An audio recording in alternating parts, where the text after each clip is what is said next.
ഏവർക്കും പുതിയൊരു അധ്യായത്തിലേക്ക് ഹാർദവമായ സ്വാഗതം.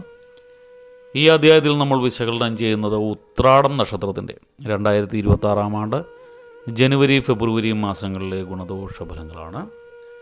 ഈ ഉത്രാടം നക്ഷത്രക്കാർക്ക് 2026 ആണ്ട് കാലം വളരെ അനുകൂലമായിട്ട് കാണുന്നു. സമ്മിശ്ര ഫലങ്ങൾ കുറച്ചൊക്കെ ഉണ്ടാവും, ദോഷഫലങ്ങൾ കുറച്ചുണ്ട് ഗുണത്തോടൊപ്പം. ഇതിലെടുത്ത് പറയേണ്ടത് നിങ്ങളുടെ വരുമാനത്തിലൊക്കെ വർധനവ് തീർച്ചയായിട്ടും ഉണ്ടാകുന്ന സമയമാണ് ഈ ജനുവരി ഫെബ്രുവരി മാസം. കൃഷിയിൽ നിന്നും അതുപോലെ തന്നെ വാടക ഇനത്തിൽ നിന്നൊക്കെ വരുമാനം കിട്ടുന്നു. നിങ്ങൾ കടമുറികളൊക്കെ വാടക കൊടുത്തിട്ടുണ്ടെങ്കിൽ, മറ്റ് മെഷീനറികളൊക്കെ വാടക കൊടുത്ത്, സ്ഥലം വാടക കൊടുത്തൊക്കെ അതുപോലെയുള്ള രീതിയിലൊക്കെ നിങ്ങൾക്ക് വരുമാനം ഉണ്ടാവും. പഠിച്ച മേഖലയിൽ തന്നെ ജോലി സമ്പാദിക്കാനുള്ള അവസരങ്ങളൊക്കെ വന്നു ചേരുന്ന സമയം കൂടിയാണ് ഈ ജനുവരി ഫെബ്രുവരി മാസം.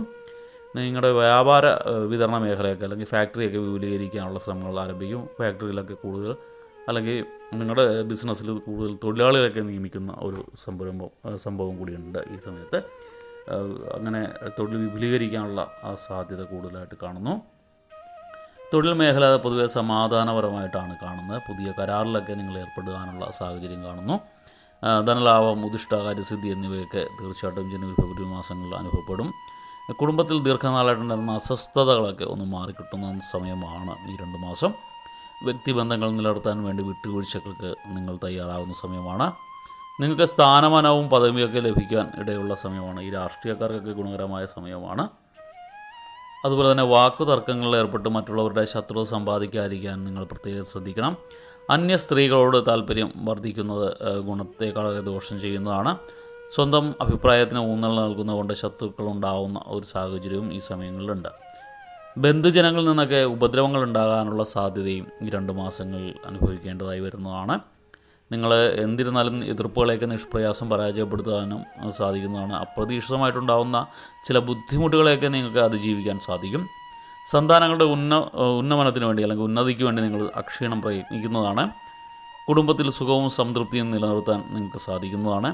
തൊഴിലിലൊക്കെ പുരോഗതി കാണുന്ന സമയം കൂടിയാണ്. ബന്ധുമിത്രാദികളുടെ സഹകരണം മനോദുഃഖത്തിന് ഇടവരുത്തുന്നതാണ്. അവരുടെ ഭാഗത്തുനിന്ന് ഒരു നിസ്സഹകരണം ഈ 2 മാസങ്ങളിലുണ്ടാവും. പ്രത്യേകിച്ച് ഫെബ്രുവരി മാസം അവസാനത്തോടെയൊക്കെ ഉണ്ടാവും. അപ്പോൾ നിങ്ങൾക്ക് മാനസികമായിട്ടൊരു സങ്കടമൊക്കെ ഉണ്ടാവും. നിങ്ങൾ ആരോഗ്യകാര്യത്തിലൊക്കെ ഒന്ന് ശ്രദ്ധിക്കുന്നത് ഉത്തമമായിരിക്കും.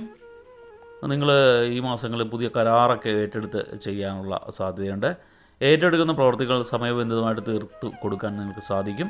വിദ്യാർത്ഥികൾക്ക് ഉപരിപഠനത്തിന് തടസ്സമുണ്ടാകുന്ന സമയമാണ്. വിദ്യാർത്ഥികൾക്കൊരു മടിയൊക്കെ ഉണ്ടാകുന്ന സമയമാണ്. വിദ്യാർത്ഥികൾക്ക് ഗുണകരമല്ല. മാതാപിതാക്കളിൽ നിന്നൊക്കെ അനുമോദനം ലഭിക്കാനുള്ള സാധ്യത നിങ്ങൾക്കുണ്ട്. അതുപോലെ തന്നെ ടെസ്റ്റുകളിലും ഇൻ്റർവ്യൂകളിലൊക്കെ വിജയിക്കാനുള്ള സാധ്യത ഈ തൊഴിലന്വേഷകർക്കുണ്ട്. അനാവശ്യ കാര്യങ്ങളെ ഓർത്ത് മനസ്സ് വ്യാകുലപ്പെടാനുള്ള സാധ്യതയും നിങ്ങൾക്ക് ഈ മാസങ്ങളിലുണ്ട്. ചില ഉത്രാട നക്ഷത്രക്കാർക്ക്, എല്ലാവർക്കും ഇല്ല, ചില ബന്ധുക്കളിൽ നിന്നൊക്കെ സഹായ സഹകരണങ്ങൾ നിങ്ങൾക്ക് പ്രതീക്ഷിക്കാം. എന്നാൽ എടുത്തു പറയേണ്ട ദാമ്പത്യ കാര്യങ്ങളൊക്കെ ദുർവ്യായം വന്നു ചേരും. നിങ്ങൾ ദൂർത്ത് ധാരാളമായിട്ട് വന്നു ചേരും. അതുപോലെ തന്നെ കോടതി വ്യവഹാരങ്ങളിലൊക്കെ, നിയമപരമായ കാര്യങ്ങളിലൊക്കെ നിങ്ങൾക്ക് ഗുണകരമായ സമയമാണ്.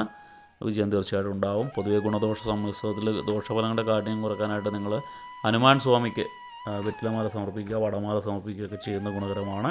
ഹനുമാൻ ക്ഷേത്രം ദർശിക്കുക. അതോടൊപ്പം തന്നെ എല്ലാ വ്യാഴാഴ്ചയും വിഷ്ണു ക്ഷേത്രം ദർശിച്ചിട്ട് ഭഗവാന് തുളസിമാല സമർപ്പിക്കുക, മഞ്ഞപ്പൂക്കൾ സമർപ്പിക്കുക, മഞ്ഞപ്പട്ട് ഉടയാട സമർപ്പിക്കുക. വ്യാഴാഴ്ചകളിൽ പത്മവിട്ട് പാൽപ്പായസം തിടപ്പള്ളിൽ നിവേദിക്കുകയൊക്കെ ചെയ്യുന്നത് ഗുണകരമാണ്. ഇങ്ങനെയൊക്കെ ചെയ്താൽ കാലം ഭഗവാന്റെ കാരുണ്യം കൊണ്ട് ഒരുവിധം അനുകൂലമായി മാറും. ദോഷഫലങ്ങളുടെ കാഠിന്യം കുറയും. എല്ലാവർക്കും ഭഗവാന്റെ കാരുണ്യത്താൽ നല്ലൊരു സമയമുണ്ടാകട്ടെ എന്ന് ആശംസിച്ചുകൊണ്ട് പ്രാർത്ഥിച്ചുകൊണ്ട് നിർത്തുന്നു. വീഡിയോ ഇഷ്ടപ്പെട്ടാൽ ലൈക്ക് ചെയ്യുക. തുടർന്നുള്ള മാസങ്ങളിൽ വീഡിയോ കൃത്യമായി ലഭിക്കുന്നതിനായിട്ട് ചാനൽ സബ്സ്ക്രൈബ് ചെയ്തിട്ടില്ല എങ്കിൽ സബ്സ്ക്രൈബ് ചെയ്യുക. ഒരിക്കൽ കൂടി നന്ദി പറഞ്ഞുകൊണ്ട് നിർത്തുന്നു. നന്ദി, നമസ്കാരം.